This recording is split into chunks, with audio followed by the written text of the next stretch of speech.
Hello, my dear job seeker friends. At first, welcome to BB Med Academy. I hope you all are well. আজকে আমরা সমানুপাত ইংরেজিতে proportion নিয়ে আলোচনা করব। যে সমানুপাত কখন উৎপন্ন হয়? যখন চারটি রাশি কি কি, যেমন যদি বলা হয় যে 3 টাকা বা 9 টাকা, আবার আরও দুটি রাশি যদি বলা হয় যে 7 ঘন্টা বা 21 ঘন্টা। এখানে কয়টি রাশি রয়েছে? 4টি রাশি, তাই না? 4টি রাশি। এই প্রথম দুটি রাশির অনুপাত যদি নেওয়া হয়, এই প্রথম দুটি রাশির অনুপাত এবং প্রথম এবং দ্বিতীয়টির যে অনুপাত, তৃতীয় এবং চতুর্থটির যে অনুপাত, এই দুটো যদি একই হয়, যেমন এটাকে লঘিষ্ঠ অনুপাতে পরিণত করলে কি হয়? 3 × 3, 3 × 3 = 9, তার মানে কি 1/3। এটাকে যদি লঘিষ্ঠ অনুপাতে রূপান্তর করা হয় তাহলে কি 7 × 7, 21 কে 7 দিয়ে ভাগ করলে কত হয়? 3। তার মানে কি 1/3। দেখেন, তাহলে হচ্ছে কি এই যে প্রথম ও দ্বিতীয়টি, যে অনুপাত, আর তৃতীয় এবং চতুর্থটি অনুপাত কি পরস্পর সমান না? পরস্পর কি সমান। তাহলে কি এই 4টি রাশি নিয়ে কি সমানুপাত উৎপন্ন হয় বলে আমরা বলতে পারি। তাহলে এই 4টি যে রাশি রয়েছে, এটাকে আমরা যেহেতু এই 4টি রাশি কি সমানুপাত, তাহলে কীভাবে আমরা নির্ণয় করতে পারি, লিখতে পারি? সমানুপাতকে 3:9 = কি 7:21, 3:9 = 7:21 এই আকারে লেখা যেতে পারে। আচ্ছা, পরে প্রথমে একটা কথা বলে রাখি, এখানে কি টাকা আমরা কি অনুপাতে আমরা কি জেনেছিলাম? একটি অনুপাত কখন উৎপন্ন হয়? যখন কি দুটি রাশি কি একই জাতীয় হয়। এটা কি টাকা।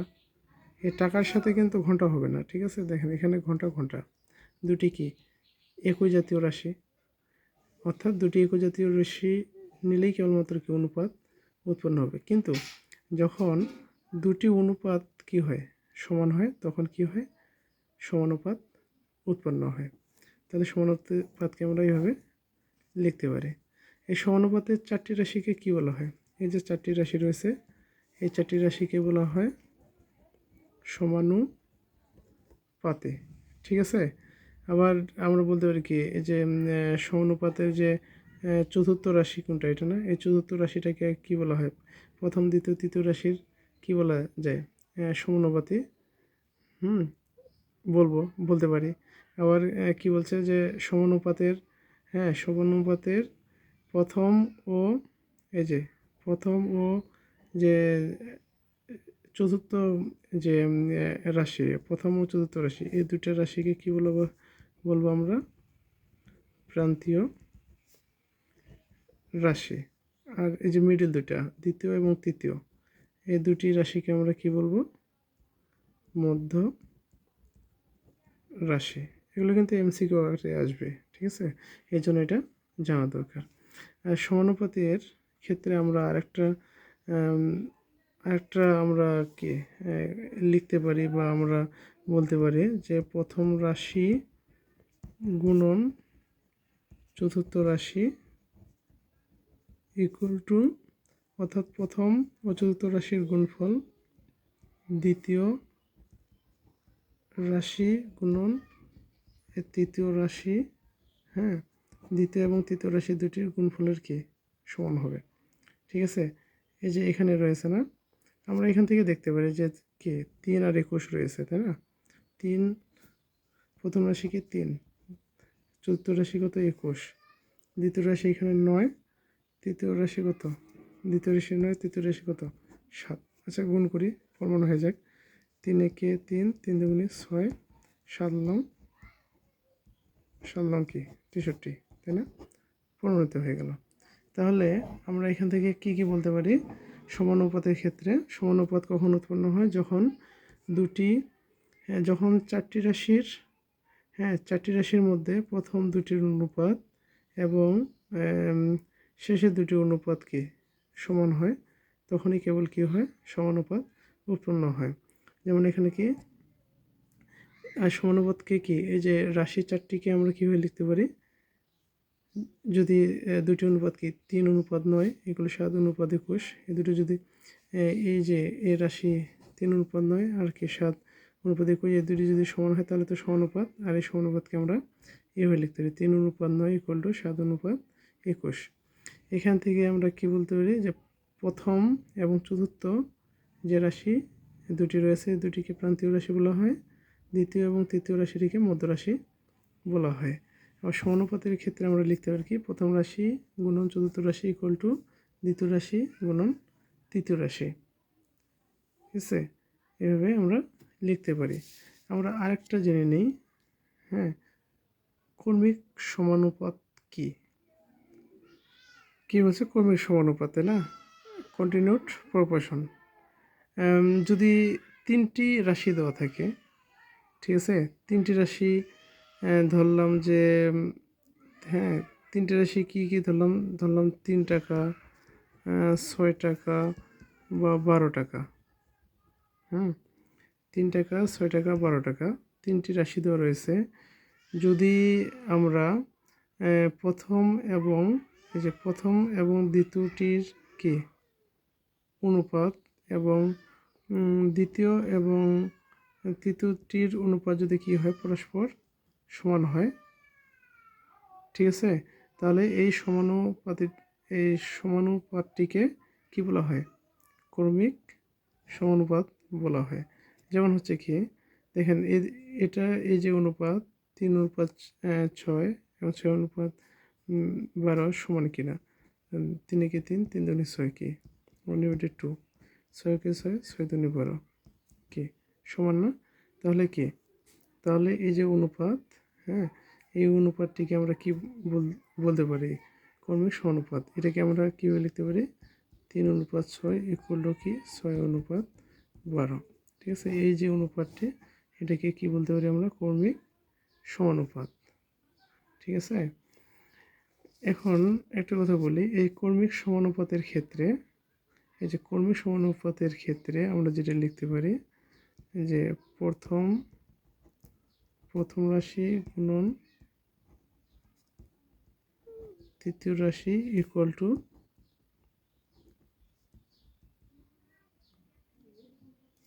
দ্বিতীয় রাশি স্কয়ার। আচ্ছা, এখান দেখেন তো এটা লিখতে পারি, এটা কি ঠিক লিখতে পারি কিনা, দেখেন এখানে কি প্রথম রাশি, দ্বিতীয় রাশি, তৃতীয় রাশি, তাহলে প্রথম রাশি কত 3, তৃতীয় রাশি কত 12, দ্বিতীয় রাশি কত 6, দেখেন 6-এর উপর স্কয়ার করলে কত হয়, 36 হয়। আবার 3 আর 12 গুণ করলে কত হয়, 36 হয়। তার মানে আমরা এটা লিখতে পারি।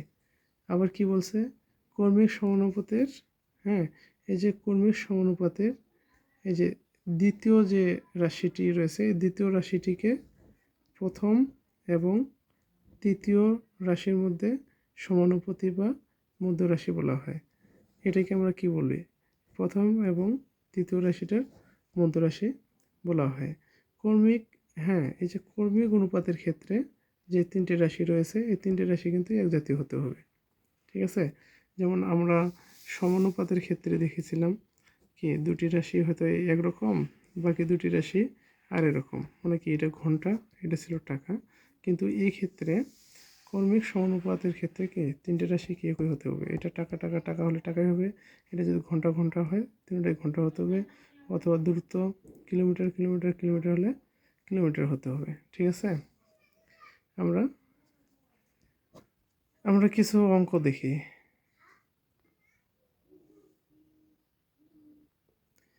কি বলছে, 2:3 সমানুপাত কি। আচ্ছা, এই অনুপাতের সমানুপাত মানে কি, এই অনুপাতের যে মান এখানে এমন একটি অনুপাত রয়েছে সেটারও কি মান একই হবে, এটা কি 2:3, তাই না। আচ্ছা, এটাকে এটা কি 2:3 আকারে এই মান সমান হবে? হয় না কিন্তু। আচ্ছা এটা দেখি, এটা এটাও হবে না, তাই না? তাহলে তাহলে আমরা এখান থেকে কি বলতে পারি? 2:3 গ নম্বরটা দেখি, 4/6, এটাকে যদি আমরা 2 দিয়ে ভাগ করি কত? 2 দুগুণী 4, 3 দুগুণী 6, অর্থাৎ এত এর সমানুপাত। তার মানে হচ্ছে এখানে যে অনুপাতগুলো দেওয়া রয়েছে এই অনুপাতগুলোকে যদি আমরা লঘিষ্ঠ অনুপাতে রূপান্তর করার পর যে মানটা আসবে সেটা অবশ্যই কী হবে? এর সমান হতে হবে। তাহলে দেখেন এটা কি 2:3, এই যে অনুপাতটি রয়েছে এটাকে যদি আমরা লঘিষ্ঠ অনুপাতে রূপান্তর করি তাহলে কত পাই? 2:3, 2/3 অর্থাৎ কি 2:3। তার মানে কি এটার সমানুপাত হচ্ছে কি এটা? আমরা তো সমানুপাতের সময় অনুসারে কী জানি? যখন দুটি অনুপাতের কি দুটি অনুপাত একই পরস্পর সমান হয়, অর্থাৎ এটা একটা অনুপাত এটা একটা অনুপাত, যখন দুটি অনুপাত পরস্পর সমান হয় তখনই কি হয়? সমানুপাত উৎপন্ন করে। ঠিক আছে? তাহলে কি এটার সমান হচ্ছে এটা। এখানে যে অপশনগুলো দেওয়া রয়েছে এই ধরনের অপশন দেওয়া থাকলে আমরা কি করব? এই যে অনুপাতগুলোর কি করব? লঘিষ্ঠ অনুপাত বের করে দেখব, তাহলে আমরা বুঝতে পারবো যে কোনটা সঠিক উত্তর। এখানে আরেকটি অঙ্ক দেওয়া রয়েছে, যদি এ অনুপাত বি ইকুয়াল টু কি বি অনুপাত সি হয় তবে এ ও সি এর মান যথাক্রমে কি 2 ও 5 হয়, তবে বি এর মান কত? এখানে বি এর মান নির্ণয় করতে বলছে। আচ্ছা আমরা এটাকে কীভাবে নির্ণয় করতে পারি? কীভাবে লিখতে পারি? A equal to B, B equal to C, তাই না? এই চিহ্ন দিয়ে সমানুপাত বোঝানো হয়। ঠিক আছে? অর্থাৎ এই দুইটার অনুপাত, আর এই দুইটার অনুপাত কি একই সমান হবে, তখনই তো সমানুপাত উৎপন্ন হয়। এটাকে আমরা এইভাবে লিখতে পারি। এখানে এটার সঙ্গে কী লিখতে পারি? আর গুণ করি তাহলে কি B square equal to AC হয়। আর এখানে বি স্কোয়ার এর মান দেওয়া রয়েছে, এ আর সি এর মান দেওয়া রয়েছে 2 আর 5, এর মান হচ্ছে কি 2, সি এর মান হচ্ছে কি 5, তার মানে কত? 5 দুগুণে 10, তাই না? বি স্কোয়ার হচ্ছে কি এগুলো 10, অতএব তাহলে বি সমানটা কি লিখতে পারি? √10 লিখতে পারি, তাই না? তার মানে কি এখানে আমরা √ওভার নিলাম, এখানে √ওভার যদি নিই উভয় পক্ষে তাহলে স্কোয়ার রুট কেটে যায়, তাহলে বি ইকুয়াল টু √10, এটা হচ্ছে অ্যান্সার। তার মানে কি ক হলো আমাদের উত্তর। এখানে আরেকটা অঙ্ক দেখি, এখানে কি বলছে? 3, 9, 4 এর চতুর্থ সমানুপাতিক কত? তার মানে কি আমরা সমানুপাতের সমানুসারে কি জানি? প্রথম দুটির অনুপাত আর পরের দুটি অনুপাত কি হবে? সমান হতে হবে। চতুর্থ অনুপাতটা আমরা ধরে নিলাম এক্স। ধরি চতুর্থ অনুপাত কত? এক্স। তাহলে আমরা কি সমানুপাতের সমানুসারে লিখতে পারি এটা ইকুয়াল টু এটা। তাহলে এখানে হচ্ছে কি 3/9, 4/x, 3 একে 3, 3 3 9, তাই না? এখন আর গুণ করি, 1 আর এক্স গুণ করলে এক্স, 3 4 কত? 12, কত হলো উত্তর? 12। এই অঙ্কগুলো খুবই ছোট কিন্তু মজার অঙ্ক, অবশ্যই বুঝতে হবে, বুঝলে সহজে অ্যান্সার করতে পারবেন। এই অঙ্কগুলো প্রায়ই বিভিন্ন চাকরি পরীক্ষায় আসে। বলছে কি এ বি সি ডি কর্মিক সমানুপাতি হলে নিচের কোনটি সঠিক? কর্মিক সমানুপাতি আমরা কি জানি? প্রথম সমানুপাতের সমানুসারে আমরা এটি কি লিখতে পারি? 1/b ইকুয়াল টু কি c/d। সমানুপাতের সমানুসারে আমরা লিখতে পারি যে প্রথম দুটির অনুপাত এবং শেষ দুটি অনুপাত কী হবে? অবশ্যই সমান হবে। তাহলে এখান থেকে আমরা আর গুণ করি, আর গুণ করলে কী হয়? এডি ইকুয়াল টু কি বিসি। তাহলে এখন দেখেন এখানে কোথায় আছে? এডি ইকুয়াল টু বিসি, তার মানে কি উত্তর হলো এটা। আমরা পরের কোশ্চেনে যাই। এখানে কি বলছে? একটি কর্মিক সমানুপাতের প্রথম ও তৃতীয় রাশি যথাক্রমে 3 এবং 12 হলে মধ্য সমানুপাতিক নির্ণয় করো। আমরা যখন কর্মিক সমানুপাতের সংজ্ঞা দেখেছিলাম তখন আমরা দেখেছিলাম, মনে পড়ে আপনাদের? আমরা কি দেখেছিলাম ক্রমিক সমানুপাতে এখানে দেখেছিলাম যে প্রথম রাশি গুণন তৃতীয় রাশি ইকুয়াল টু কি দ্বিতীয় রাশি স্কোয়ার, তাই না? অর্থাৎ আমরা এই সূত্রটা অ্যাপ্লাই করব। তাহলে কি আমরা এটা জানি, তাই না? এটা মধ্য রাশি বা দ্বিতীয় রাশি, যেটা বললাম মধ্য রাশি বা দ্বিতীয় রাশি। হ্যাঁ, যদি তিনটি রাশি যদি তিনটি কর্মিক সমানুপাত দেওয়া থাকে, যদি তিনটি কর্মিক সমানুপাত দেওয়া থাকে, যেমন 3, 6, 12, তাহলে এই যে মিডলে যে রাশিটা রয়েছে সেটাকে কি প্রথম এবং তৃতীয় রাশির মধ্য রাশি বলা হয়। হ্যাঁ, তাই আমরা এটা দ্বিতীয় রাশিও বলতে পারি বা মধ্য রাশিও বলতে পারি। মধ্য রাশি স্কোয়ার, মধ্য রাশি স্কোয়ার ইকুয়াল টু প্রথম রাশি গুণন তৃতীয় রাশি। এখানে প্রথম রাশির মান দেওয়া রয়েছে কি 3, দ্বিতীয় রাশি দেওয়া রয়েছে কত 12, তার মানে কি 3 12 36। তাহলে এখানে মধ্য মধ্য সমানুপাতিক এগুলো কি রাশি বা সমানুপাতিকও বলা হয়। ঠিক আছে, যে রাশিগুলো আমরা কি সমানুপাতের সংজ্ঞায় দেখছিলাম, যে রাশিগুলো দিয়ে সমানুপাত উৎপন্ন হয় সেই রাশিগুলোকে সমানুপাতি বলা হয়, তাই না? তাহলে এখানে কি মধ্য রাশি কি এখানে স্কোয়ার রয়েছে, তাই না? তাহলে রুট ওভার নেই উপর দিকে, এটা কেটে যায়। তাহলে কি মধ্য রাশি, আর এটাকে আমরা কি লিখতে পারি 36কে 6-এর উপর স্কোয়ার লিখতে পারি, স্কোয়ার রুট কেটে যায় 6। তাহলে মধ্য রাশি হচ্ছে কত 6, এটা হলো উত্তর হচ্ছে 6। এখন এখানে একটা দেখি লুপ্ত পদ নির্ণয় করুন। এটা কি সমানুপাত, ধরলাম যে লুপ্ত পদটা হচ্ছে এক্স, আমরা সমানুপাত অনুসারে কি লিখতে পারি 12/16 ইকুয়াল টু কি এক্স ডিভাইডেড 20 এভাবে লিখতে পারি, তাই না? এটাকে যদি ভাঙাই 3 4 12, 4 দিয়ে ভাগ করলাম, তাহলে 3, 4 দিয়ে ভাগ করলে 4, এক্স 20।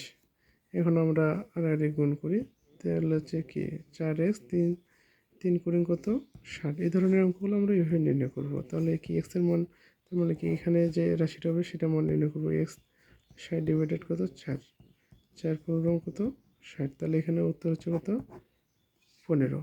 আমি যে এই অঙ্কগুলো কিন্তু 2-3 সেকেন্ডেই করা যায়, শুধুমাত্র যারা ম্যাথে দুর্বল তাদের জন্য আমি ডিটেলস করে দেখাচ্ছি। আর এই অঙ্কগুলো নিয়ে কোনো কোশ্চেন থাকলে অবশ্যই আপনারা কমেন্টে জানাবেন। এখন আমরা পরে একটি অঙ্কে যাই। এখানে